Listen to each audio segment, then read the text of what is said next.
En un convento, lo que debería ser un lugar de pureza, en realidad esconde detrás algo muy distinto: rituales oscuros, lujuria entre mujeres y situaciones aberrantes que jamás imaginarías detrás de esos muros sagrados. Créeme, lo que pasa ahí dentro te va a volar la cabeza. El vicario general y el cardenal, ambos símbolos de autoridad dentro del convento, discuten la posibilidad de quedarse con las extensas tierras y riquezas siempre y cuando la abadesa del convento del Santo Arcángel firme los documentos que le permitan recibirlas. Una abadesa es la monja superior que dirige una comunidad o convento de religiosas. Ejerce autoridad espiritual y administrativa sobre la abadía, actuando como la madre superior de la comunidad. Es la madre Julia quien le da la última despedida a la madre superiora y le arrebata las llaves con la intención de quedarse con el control del convento. Pero la madre Lavinia, la más anciana, se las quita de inmediato, asegurando que es ella quien se la merece por antigüedad. La madre Clara le hace un cumplido a la madre Julia y, dejándose llevar por la atención del momento, Julia la besa, saciando uno de sus deseos más oscuros: la necesidad de romper las reglas y cruzar los límites prohibidos incluso dentro del propio convento. Gran parte de las fantasías femeninas más intensas nacen del encierro y de vivir bajo las órdenes superiores. Esa necesidad de retar a la autoridad puede distorsionar la percepción y volver irresistible aquello que se supone que no debe hacerse, y cuanto más prohibido se siente el pecado, más fuerte es la atracción hacia él. Mientras todo esto sucede, Pedro, amante de la madre Carmela, se escabulle entre la noche lluviosa, arrastrándose, saltando muros y sorteando obstáculos. No entra como un hombre común, entra como una sombra, apelando de manera consciente o inconscientemente a una de las técnicas legendarias del maestro Casanova. Cuando una mujer vive limitada o reprimida, debes convertir cada encuentro en una aventura peligrosa, exagerar el riesgo, hacer que el acceso no sea simple sino épico, porque cuando el peligro rodea el encuentro, la adrenalina se dispara y la adrenalina intensifica el deseo. No solo va a verla, atraviesa lluvia, oscuridad y muros por ella, y en la mente de ella eso se traduce en algo mucho más profundo: se arriesgó, desafió todo por mí. Ahí es cuando la atracción se multiplica, porque el cerebro casi no distingue entre miedo y excitación. Ambos aceleran el pulso y aumentan la intensidad. En pocas palabras, convierte lo prohibido en aventura y la aventura en deseo. No es solo que esté entrando al convento, está entrando en sus fantasías. Tomando esto en cuenta, Pedro sacia su necesidad de deseos con caricias calculadas en zonas erógenas, como el cuello y las piernas, besos cargados de ansias y terminan dejándose llevar, con esa urgencia intensa de vivir la pasión como si cada momento fuera el último. Afuera, la madre Julia, quien siente cierta atracción hacia las mujeres, se acerca a Inés, una joven próxima a tomar los hábitos. Le promete protección, le asegura que evitará que haga labores más pesadas dentro del convento. No es simple amabilidad, es una forma de acercamiento. Quiere ser ella quien marque el primer recuerdo íntimo de esa joven hermosa de rostro delicado. Le besa la mano, la sostiene un segundo más de lo necesario y la mira con una intensidad que dice más que 1000 palabras. No la seduce desde la igualdad, sino desde la autoridad, apelando a esa dinámica psicológica donde el poder y la jerarquía pueden intensificar la atracción. De hecho, estudios sobre romances laborales muestran que cerca de 1 de cada 4 trabajadores ha tenido alguna relación con su jefe o con alguien en posición de autoridad, lo que refleja cómo el poder y la cercanía pueden intensificar la atracción. Dentro del convento, la madre Julia ve a Carmen salir apresurada de su cuarto, como quien carga un pecado encima. Luego nota huellas de barro claramente hechas por un hombre que salen de la habitación. En ese instante comprende que Carmen esconde un amante, una información que podría resultarle muy útil en su ambición de convertirse en la próxima abadesa del convento. Más tarde, por medio de un oscuro ritual, despiden a la madre superiora. Para esa época, no todas las madres que entraban al convento lo hacían por la fe. Muchas veces eran enviadas por sus propias familias. Si una hija se resistía a casarse por conveniencia, o si su padre no quería dividir la herencia y quería conservar todo el poder, eran enviadas al convento. Básicamente era una solución social y económica, no religiosa. Y cuando encierras a personas que no eligieron estar ahí, bajo reglas estrictas y deseos reprimidos, empieza a nacer tensión, secretos y conductas oscuras. Lo que debería ser un lugar de pureza termina convirtiéndose en un espacio cargado de conflictos, lujuria contenida y situaciones aberrantes que jamás imaginarías que sucedan dentro de un convento. Y eso justamente es lo que vas a ver a continuación. Una de las monjas le anuncia a la madre Julia que su sobrina Isabela ha llegado. Julia quiere ir de inmediato a recibirla, pero recuerda que primero debe pedir permiso a la actual madre superiora Lavinia. Ese detalle la descoloca porque ella ambiciona ese puesto, cueste lo que le cueste. Finalmente sale a recibir a su sobrina, luego conversa con un hombre llamado Alfonso Carafa. Él le informa que don Carlos, un hombre poderoso, hará una gran donación en nombre del convento. En ese momento Julia entiende que si quiere quedarse con ese dinero y con el poder, debe mover sus piezas y sacar del camino a la madre Carmela y a Lavinia, ambas candidatas al cargo de Abadesa. Más tarde, la madre Julia y Lavinia someten a una de las jóvenes en su propia cama, la inmovilizan, cruzan los límites de su cuerpo y le arrebatan aquello que simboliza su pureza. En su lógica distorsionada, solo ellas tienen derecho a acceder a su intimidad. No es solo deseo, es control. Buscan condicionarla poco a poco, moldear su percepción hasta conseguir que sienta atracción hacia otras mujeres. Esto para luego repetirlo después bajo la excusa de que cualquier culpa puede borrarse en confesión. Al principio, la joven se resiste, pero luego termina disfrutando y dejándose llevar. Las jóvenes próximas a tomar los votos realizan una ceremonia oscura, muy distinta a lo que uno se imaginaría dentro de un lugar de pureza. Vestidas completamente de blanco, lo primero que hacen es cortarle el cabello casi al ras. El pelo cae al suelo como si se le estuviera desprendiendo un pedazo de su alma. No es un simple corte, es borrar lo que eran antes, es apagar su feminidad, es destruir por completo su identidad y así ejercer control absoluto sobre ella y sus deseos. Segundo, le cubren el rostro con un velo y sobre la cabeza le colocan una pequeña corona blanca, casi como de novia. Parece algo puro e inocente, pero el mensaje es otro. Ya no tienen rostro propio y ahora están condenadas para una entrega total. No es una boda por amor, es una entrega a la institución. Desde ese momento dejan de pertenecer a sí mismas. Tercero, el anillo, símbolo definitivo. Este es un pacto. En este anillo quedan marcadas. Representa sumisión y pertenencia absoluta. Desde ese momento su deseo ya no le pertenece, su libertad tampoco, y cualquier vínculo íntimo fuera del convento queda completamente prohibido. Es el cierre del ritual. Sus identidades han sido robadas, su rostro han sido cubiertos y ahora el compromiso queda sellado. Y así, en nombre de la pureza, en nombre de la fe y bajo cánticos y palabras sagradas, acaban de enterrarlas en vida. La madre Julia comienza a darle pequeñas dosis de veneno a la madre Lavinia, haciéndole creer que se trata de una medicina para su recuperación, pero en realidad la está envenenando lentamente para quedarse con todo. Más tarde, Clara le lleva flores a Julia. Ella nota sus manos heridas por las espinas y las toca de manera sugerente. Clara menciona que extraña aquellas noches a solas, los momentos de intimidad que compartían, pero Julia levanta la mirada y sonríe al fijarse en una jovencita novicia que pasa cerca. Es evidente que su interés ya no está donde estaba antes, sino en la inocencia y la feminidad de las jovencitas novicias. Fernando, un joven humilde, se arriesga para llegar hasta las afueras del convento y seguir conquistando a Isabela, una de las novicias. Le hace cumplido constante sobre su belleza y le repite lo difícil que es estar lejos de ella. Además, insiste en que por ella sería capaz de correr cualquier riesgo. Sin darse cuenta, alimenta en Isabela la fantasía del héroe que lucha contra todo por amor, no solo como vía de escape, sino como alguien dispuesto a enfrentarse al mundo por quedarse a su lado. Esa valentía la conmueve, le acaricia el alma y la llena de esperanza de vivir un verdadero romance. Enamorar con valentía tiene un efecto mucho más profundo, ya que durante la relación se involucran una gran cantidad de emociones como el miedo, la emoción, los nervios, la tristeza, la felicidad y la ausencia. Toda esa montaña rusa de emociones es un sistema de recompensa intermitente que actúa como una droga para un corazón enamorado. Júrame que serás solo para mí. Te lo juro. Yo también lo juro. ¿Por quién?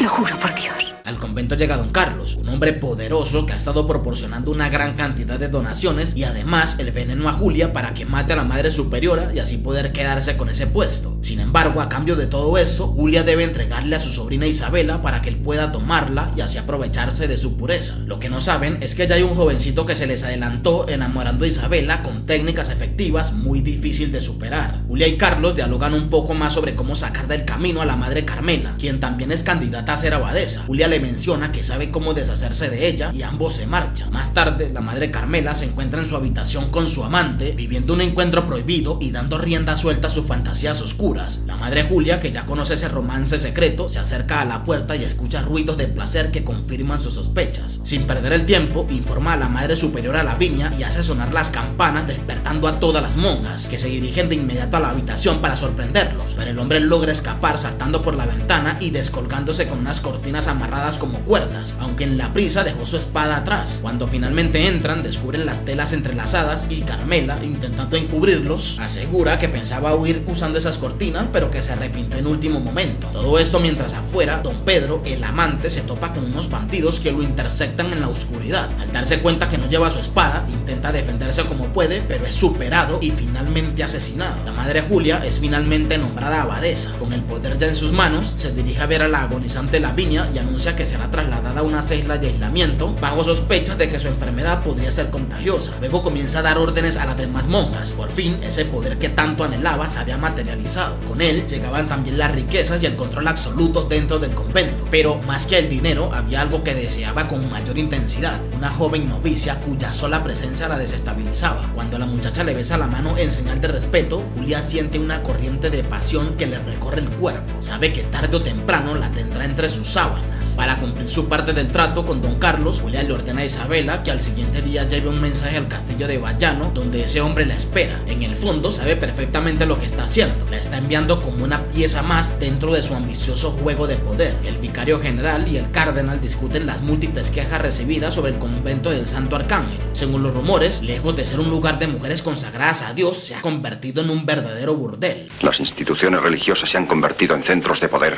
para destruir. Estamos olvidando el mensaje cristiano.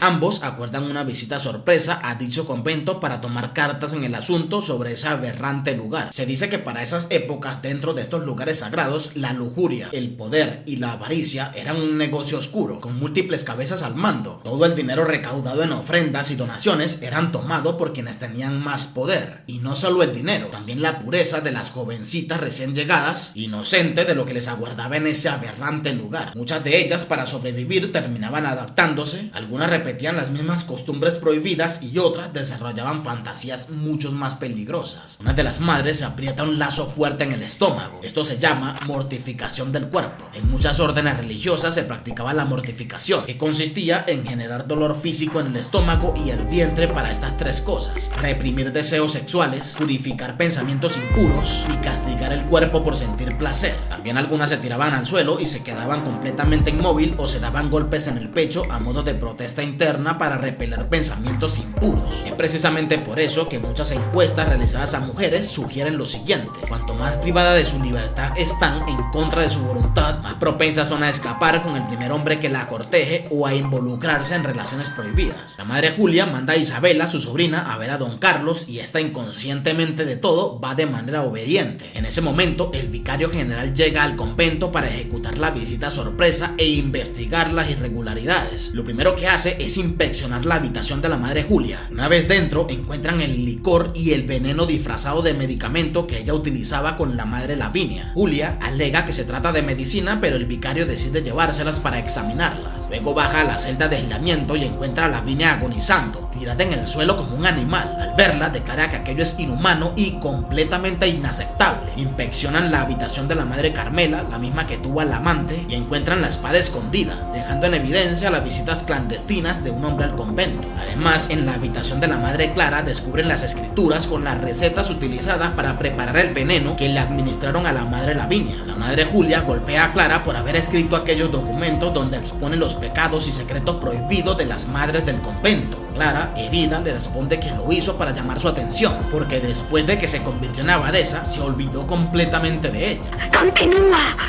Hazme más daño. Ya era hora, Julia, de que te interesaras por mí. Julia, al darse cuenta que la ha hecho sufrir, se acerca lentamente, con delicadeza comienza a quitarle la ropa, acaricia su rostro y su cabello. Esto mientras el ambiente se carga completamente de tensión. Luego se agacha y con cuidado empieza a despojarla de parte de su vestimenta religiosa. Cuando deja una de sus piernas al descubierto, sus gestos se vuelven más íntimos y cercanos, alternando besos y caricias sobre ella, mientras Clara, confundida entre culpa y deseo, se deja llevar por el momento. Por otra parte, Isabela, que debía ir directamente a ver a Don Carlos, se desvía para encontrarse con su arriesgado enamorado y vivir un momento romántico con él. Más tarde, al llegar al castillo, Don Carlos la recibe y le pide que la acompañe a su habitación, donde intenta aprovecharse de ella, cumpliendo el trato que había hecho con la madre Julia. Sin embargo, Isabela se resiste y logra salir corriendo. Intenta escapar junto a su novio, pero la cantidad de sirvientes al servicio de Don Carlos hace que huir sea casi imposible. Entonces, consciente del envenenamiento de la madre Lavinia, lo confronta. Le dice que conoce sus oscuros planes para alcanzar alcanzar el poder y lo amenaza con revelar todo si les hace daño. Ante el riesgo de perder su fortuna y su posición, Don Carlos decide dejarla ir. Sabe que no vale la pena poner en juego su poder por una joven rebelde pero deliciosa mujer. Intentó tener a la chica a la fuerza y fue inútil, porque las técnicas verdaderamente efectivas no son las de la imposición, sino las del joven valiente que seduce a través del riesgo, o las de Pedro, quien antes de morir fue amante de la madre Carmela y logró satisfacer incluso las fantasías más ocultas de la madre superiora. Ellos no conquistaban por la fuerza, sino mediante un escalado progresivo y sugestivo. Eran estrategias basadas en pequeñas dosis de persuasión, ya sean físicas o mental, en sembrar poco a poco ideas prohibidas, en despertar pensamientos sutiles y sugerentes en la otra persona que ni siquiera nota cuando empiezan. Toda seducción poderosa se apoya en la química del cerebro. Cuando se despiertan emociones intensas, la razón se debilita y el vínculo se fortalece. La mente une la sensación con la persona que la provoca, y cuanto más prohibida parece la experiencia, más profunda se vuelve la conexión. En el convento, el vicario general y el cardenal reúnen a todas las personas para esclarecer los crímenes cometidos y anunciar los respectivos castigos. Interrogan a la moribunda madre Lavinia para confirmar si su estado es consecuencia del veneno que presuntamente le administró la madre Julia en varias ocasiones. Sin embargo, debido a su enfermedad, Lavinia afirma que no recuerda nada. Cuando le preguntan a Julia, ella insiste que solo se trataba de medicinas, negando cualquier responsabilidad. Sin embargo, el general evalúa las cartas escritas por la madre Clara, donde se revela que efectivamente las intenciones de Julia eran matar a la madre superiora, ser elegida como abadesa, quedarse con las riquezas, las tierras y las donaciones de todo el convento, ejercer control absoluto de la comunidad y tener la libertad de acceder a las jóvenes novicias. Como se resistían a cooperar y a aceptar voluntariamente los cargos que se le imputaban, las autoridades decidieron someterlas a métodos extremos para forzar la verdad. Carmela fue crucificada y encadenada con enormes pesos a los pies. A Julia le amarraron una soga en el brazo que apretaban con fuerza, además de meter sus manos en una prensa mecánica, y a Clara la ataron a una mesa, le pusieron un embudo en la boca y le dejaron caer agua prolongadamente como castigo. Con todo esto lograron que se quebraran y terminaran confesando todos los pecados realizados, como tener amantes dentro del convento, arrebatarle la pureza a las jóvenes novicias, los romances prohibidos vividos entre ellas y demás atrocidades que hacían con otras madres superioras en nombre de la fe. El vicario general y el cardenal dialogan la problemática presentada y llegan a una conclusión tan fría como estratégica. Pueden condenar a la madre Julia a una larga cadena de prisión y no a la muerte conforme la ley del convento lo menciona, pero eso implicaría aceptar oficialmente que ella no es abadesa, y si no es abadesa, las grandes donaciones de riquezas hechas por el magnate Don Carlos tendrían que ser devueltas. Sin embargo, si la condenaban a muerte conforme las reglas lo exigen, se le reconoce como abadesa legítima y la iglesia conserva la fortuna entrante por parte de Don Carlos, quien explota una mina cercana gracias a la autorización concedida por la élite eclesiástica. Después de oír este breve consejo inquisitivo tal como está prescrito, no queda alternativa. Deben condenar a muerte a la madre Julia, no por justicia, no por fe, sino por conservar el poder económico de la iglesia, que en ese instante vale más que su propia vida. Mientras el químico prepara un potente y mortal veneno, se realiza la ceremonia del juicio. Se lee la decisión tomada por el consejo inquisitivo. La madre Clara, quien estuvo al tanto de todas las atrocidades del convento y además sostuvo una relación con Julia, es condenada a 20 años de cárcel. A la madre Carmela, acusada de tener amantes y de realizar rituales oscuros con las novicias, la condenan a cadena perpetua. Por su parte, la madre Julia, por los actos cometidos contra otras madres superiores, como envenenar a Lavinia y por aprovecharse de la inocencia de las jóvenes del convento, además de otras múltiples aberraciones ocasionadas por ella, es condenada a muerte, sentencia que se debe ejecutar de inmediato. Y las demás monjas, presas del pecado, dominadas por la lujuria, el deseo y las fantasías atroces, serán repartidas entre distintos conventos con el propósito de sanar esa oscura personalidad que desarrollaron durante su servicio en el convento del Santo Arcángel.